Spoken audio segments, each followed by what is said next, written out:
এই মুহূর্তে সবথেকে বড় খবর, সুপ্রিম কোর্টে ডিএ মামলার শুনানি চলাকালীন হঠাৎই ছন্দপতন মমতা বন্দ্যোপাধ্যায়ের সরকারের।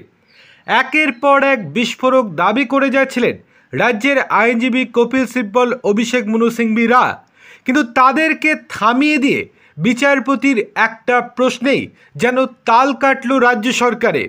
তারপর রাজ্যের উত্তরে একেবারেই সন্তুষ্ট নন সুপ্রিম কোর্ট। কি হয়েছে চলুন বিস্তারিতভাবে জেনে নেওয়া যাক।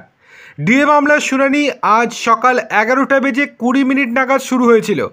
মধ্যাহ্নভোজের বিরতির আগে পর্যন্ত রাজ্য সরকার তাদের বক্তব্য পেশ করেছে। আজকের আলোচনায় মূল কেন্দ্রবিন্দু ছিল রোপা 2009। আপনাদেরকে তার আগের ঘটনা বলি, আগের ভিডিওতে আমরা জানিয়েছি, যদি সেই ভিডিওটি না দেখে থাকেন অবশ্যই দেখে নেবেন। এখন পরবর্তী কি ঘটনা ঘটেছে সেটাই আপনাদের সামনে তুলে ধরছি। রাজ্য সরকার তাদের যুক্তিতে মূলত রোপা 2009-এর ওপরে জোর দিয়েছে এবং জানিয়েছে যে রাজ্যপাল সংবিধানের 309 ধারা অনুযায়ী এই নিয়ম তৈরি করেছে। এই নিয়ম অনুযায়ী রাজ্যের কর্মচারীদের জন্য মহার্ঘ ভাতা বা ডিএ প্রদানের একটি নির্দিষ্ট পদ্ধতি রয়েছে।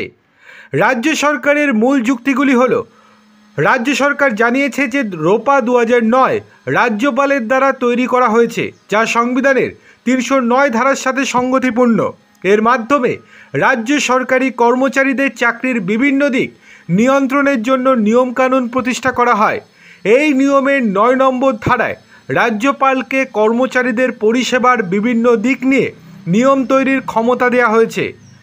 2 নম্বর, রাজ্য সরকার আরও উল্লেখ করেছে যে রোপা 2009-এ বিদ্যমান পারিশ্রমিক বলতে মূলত মূল বেতন এবং মহার্ঘ বেতনকে বোঝানো হয়েছে এবং মহার্ঘ ভাতা প্রদানের নিয়মগুলিও সেখানে নির্দিষ্ট করা হয়েছে।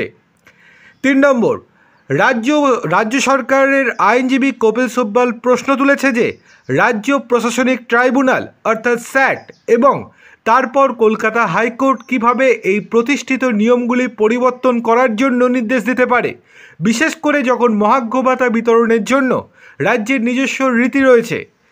স্যাট বিশেষভাবে রাজ্যের প্রধান সচিবকে এআইসিপিআই অর্থাৎ সর্বভারতীয় গ্রাহক মূল্য সূচকের ওপর ভিত্তি করে ডিএর জন্য নীতি নির্ধারণের নির্দেশ দিয়েছিল। আদালতের পক্ষ থেকে রাজ্যকে এরপর প্রশ্ন করা হয়েছে তাদের ডিএ নীতি এবং এআইসিপিআই ভিত্তিক নীতির মধ্যে মূল পার্থক্য কী। এরপরেই ছন্দ কাটে রাজ্যের আইনজীবীদের। এর জবাবে রাজ্য তাদের ডিএ বিতরণের পদ্ধতিকে সঠিক প্রমাণ করার চেষ্টা করে এবং সময়ের সাথে সাথে প্রদত্ত বিভিন্ন শতাংশের ডিএ উল্লেখ করে, যা 2% থেকে 16% পর্যন্ত ছিল। তবে মধ্যাহ্নভোজের বিরতির আগে পর্যন্ত রাজ্য সরকার বিচারকদের কাছে তাদের ডিএ নীতি এবং এআইসিপিআইয়ের মধ্যে মূল পার্থক্য স্পষ্টভাবে ব্যাখ্যা করতে পারেনি, আর তাতেই অসন্তুষ্ট সুপ্রিম কোর্ট। পরিষ্কারভাবে জানিয়েছে যে এর থেকে কোনো কিছুই বোঝা যাচ্ছে না। মধ্যাহ্নভোজের বিরতির পর শুনানি আবার শুরু হয়েছে। সন্ধ্যার দিকে আরও বিশ্লেষণের আশা করা হচ্ছে।